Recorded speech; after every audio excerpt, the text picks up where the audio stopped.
Hey guys, this is Dr. Hub. Today we look at the spondylolisthesis and its classification. So by this we mean that it is a displacement of the vertebra. So it is a vertebra displacement.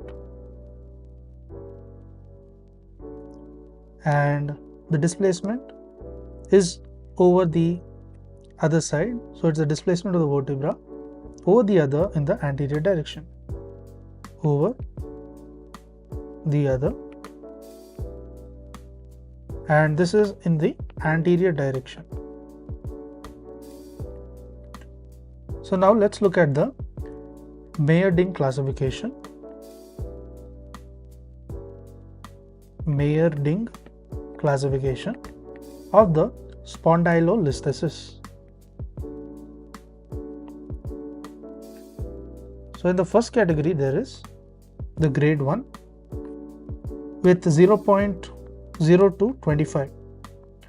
0 to 25% of the displacement. Grade 2, it involves 26 to 50% of the displacement. Next, if you look at grade 3, it involves about 51 to 75% of the displacement. Then comes the grade 4, which involves about 76 to 100% of the displacement. Now, when you're looking at grade 5, it stands for the spondyloptosis, and this is a greater than 100% of the displacement. To learn and grow daily like this, please do subscribe.